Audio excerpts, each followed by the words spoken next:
जय श्री राम। स्वागत है आपका हमारे इस चैनल अनुराग महोबा ब्लॉग पर।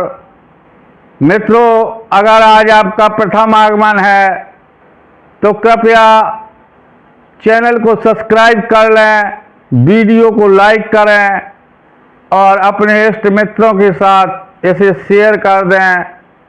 अपने कमेंट्स के द्वारा अपनी प्रतिक्रिया जरूर दिया करें, क्योंकि आपके सुझाव ही हमारे लिए दिशा निर्देश का काम करते हैं। और इस समय आला उदल का क्रम चल रहा है। अगर आपको किसी अन्य टॉपिक पर चर्चा ठीक लगे तो अपनी राय जरूर दीजिएगा। अगर मुझे वो पता होगा तो अवश्य आपको मैं सुनाने का प्रयास करूंगा। मित्रों, बात चल रही है इस समय बेला के गौने की। और जब बेला का गौना होता है तो उसमें भारी मार काट होती है। पृथ्वीराज का दल हो या आल्हा उदल का, दोनों तरफ के बड़े बड़े सामंत मारे जाते हैं। ये सारे प्रसंग आपको मैं पिछले वीडियो में बता चुका हूँ और आई बटन पर मैंने वीडियो लगा भी दिए हैं। आप चाहें तो जाकर देख सकते हैं। तो प्रसंग यहाँ से प्रारंभ होता है आज का, कि जब कुंवर कनौजी ने दिल्ली के राजमहल में रानी अगमा का बोला वापस करवा दिया, तब उदल मन में बहुत खुशी हो जाता है। यद्यपि वो दासी थी, लेकिन वो उनके लिए माँ के समान थी रानी अगमा। तब उदल कहता है, धन्य है मित्र लाखन, तुम जैसा मित्र जीवन में किसी को मिलना मुश्किल है। धन्य हैं आप। और दूसरी ओर दूसरे मोर्चे पर पृथ्वीराज चौहान ढेवा का युद्ध हो रहा है। और उसी बीच में उसको खबर मिलती है कि लाखन और उदल रनिवास में प्रवेश कर गए हैं। तो पृथ्वीराज के मन में ये विचार आता है कि न जाने ये वहाँ क्या करेंगे। ऐसा सोच करके वो युद्ध को जल्दी समाप्त करने के उद्देश्य से क्रोध में भर जाता है और अपना शब्दवेदी बाण हाथ में ले लेता है, जिसको आल्हा गायकों ने हमेशा लाल कमान या लई कमनिया धामन वाली इस प्रकार से गाया है। वो शब्दवेदी बाण क्योंकि उसका अचूक था। तो जब पृथ्वीराज क्रोधित हो जाता है और उस लाल कमान को अपने हाथ में ले लेता है, तब वो ढेवा से कहता है कि सगुनी, तुम मेरे सामने से हट जा, नहीं तो तुम अपनी मृत्यु का स्वयं जिम्मेदार होगा। लेकिन ढेवा कोई कायर नहीं था।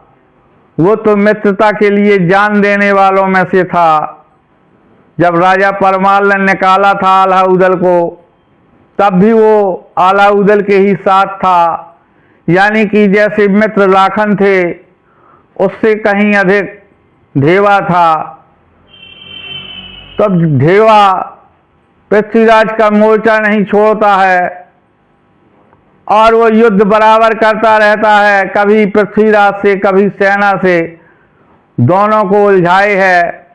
तब पृथ्वीराज अत्यंत क्रोधित होकर अपने 3 बाण मारता है उसको। और जब वो शक्ति को खोने लगता है, उस समय पृथ्वीराज उसका सर काट देता है। और सर के कटते ही चौड़ा का रुंड उठ करके तलवार चलाने लगता है और भीषण मारकाट मचाता है। सारा दल पृथ्वीराज का विचलित हो जाता है। ऐसी भीषण मार करता है। इसके पश्चात वहाँ से पृथ्वीराज वापस आ जाता है, क्योंकि वहाँ उस मोर्चे पर वो जीत चुका था। लेकिन इधर ऊदल जैसे ही देवा की मृत्यु का समाचार सुनता है, वो अत्यधिक व्याकुल हो उठता है और उस मोर्चे पर जा पहुंचता है जहां देवा की लाश पड़ी हुई थी, और वो उससे लिपट कर रोने लगता है। तब ताला सैयद कहते हैं, ऊदल जिसका जितने दिन का दाना पानी है वो उतने दिन ही रहता है, अब तुम व्यर्थ में शोक कर रहे हो। जिसका कागज़ फट गया, यानी जिसकी मृत्यु आ गई, उसको कोई नहीं रोक सकता है। और अब समय नष्ट ना करो, क्योंकि वहाँ ब्रह्मा की भी मिट्टी खराब हो रही है। हमें बेला को भी सती कराना है, और अगर पुनः पृथ्वीराज आ गया तो फिर हम यहीं उलझ कर रह जाएंगे। इसलिए वो चंदन के छकड़े हमें बहुत शीघ्र भेजना है। इसलिए तुम देवा का दाह संस्कार यहीं यमुना जल में कर दो। तब ऊदल कहता है, ये तो मेरे बारे का मित्र है, मेरा लंगोटिया यार था, जितने प्यारे मुझे लाखन हैं, लाखन से भी ज़्यादा था। और इस तरीके से वो अत्यधिक करुण विलाप करता है और उसके साथ मैं मरने की कसमें खाने लगता है, फिर उसे जमुना में प्रवाहित कर देता है। इसके बाद वो पहुंच जाता है लाखन राणा के पास, और तब तक ऊदल, लाखन, सैयद इन सब ने वो चंदन के भरे हुए छकड़े यमुना नदी के पार करवा दिए। तब उसने पुनः आदेशित किया, धांधु, चौड़ा, जंगम, बगली आदि बड़े बड़े वीरों को लेकर के उसने भेज दिया। और चौड़ा ने जाते ही उन छकड़ों को अपने अधिकार में करने के लिए आवाज़ दी कि रुक जाओ, नहीं अपने जान से हाथ धो बैठोगे तो जो सिंघा ठाकुर था, परहुर का राजा, वो उसकी बात को अनसुना करता है। वो उसे पुनः ललकारता है। तब सिंघा कहता है कि ये छकड़े अब बिना महोबा के रुकने वाले नहीं हैं। तब चौड़ा कहता है, तो ठीक है, आ जाओ सामने। युद्ध दोनों का प्रारंभ होता है, लेकिन चौड़ा एक वरदानी योद्धा था, सिंघा वीर था अपनी जगह पर, सारी विशेषताएं थीं, लेकिन वो चौड़ा के सामने ठहर नहीं पाता है और चामन राय उसका सर काटकर जमीन पर गिरा देता है। जैसे ही सिंघा मरता है तो सामने आते हैं रूपनवारी, और जब रूपनवारी से किसी भी प्रकार से मोर्चा नहीं संभलता है तो वो भी भागकर लाखन के पास में जाता है और कहता है, ये चौड़ा बुरी बलाय है। तब लाखन राणा अपने साथ में लेकर के जाते हैं और लाखन के सामने आते हैं। दो भाई थे, जंगम और बगली। तब जंगम बगली से मुकाबला होता है। जंगम प्रथम युद्ध करता है और वो लाखन से कहता है कि होश में रहना, हमारा वार साधारण नहीं होता है। लाखन कहता है, तुमने अभी तक योद्धा देखे ही नहीं है, यानी बातों बातों में बदबड़ हो जाता था और बातों में ही तलवारें चल जाती थी। कुछ वैसा ही माहौल रहता है, उनकी बातें होती रहती हैं, उसके बाद में एक दूसरे के ऊपर प्रहार शुरू हो जाते हैं। और एक बार एक ऐसा करता है जंगम कि जो अगर कलशों की ओट न पकड़ते लाखन राणा, ढाल ना अड़ाते, तो उस बार से वो धराशायी अवश्य हो जाते। और वही बार जाकर भूरी हथनी की पीठ में लगता है। उससे उसके 6 अंगुल वो भाला घुस जाता है, तो वो हथनी रोष में आ जाती है और इतने अधिक क्रोध में है कि उसने उसके हाथी की भी आन न मानी और उस जंगम को तत्काल उसके हौदे से पकड़कर खींच लिया और दोनों पैरों को सूंड में लपेट लिया और उसके धड़ को अपने पैरों से दबा लेती है। उसी समय लाखन राणा अपने भाले का प्रहार करते हैं और जंगम मारा जाता है। जंगम के मरते ही बगली यह देखकर बहुत अधिक क्रोध में आ जाता है और वो अपनी सेल सनीचर भाला लेकर के आता है। तब रूपनवारी, क्योंकि लाखन के साथ में ही था, वो उसके सामने आ जाता है मोर्चे पर और कुछ देर युद्ध होता है।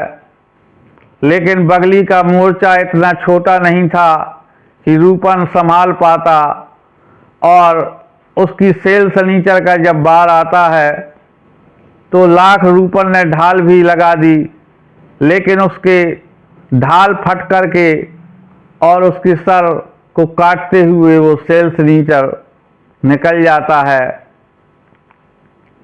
इसके पश्चात वो लाखन राणा को ललकारता है। लाखन राणा उससे कहते हैं कि तुम अभी लौट जाओ अगर खैरियत चाहते हो, लेकिन वो रुकने वाला नहीं था, क्योंकि उसके मन में तो अत्यंत भयंकर क्रोध था। ये कुछ जोड़े थे, जैसे आल्हा ऊदल, जंगम बगली, हेर सिंह बीर सिंह, तो इसी प्रकार से इनमें आपस में बड़ा प्रेम था। और जब एक जोड़ी में से कोई चला जाए तब फिर रुख पाना असंभव होता है। ऐसा लगता है या तो अपने साथी की मौत का बदला ले लूं या मेरे ही प्राण चले जाएं तो कोई बात नहीं। तब बगली आकर के लाखन से युद्ध करने लगता है। युद्ध चलता है और लाखन के एक भाले के प्रहार से बगली भी मारा जाता है।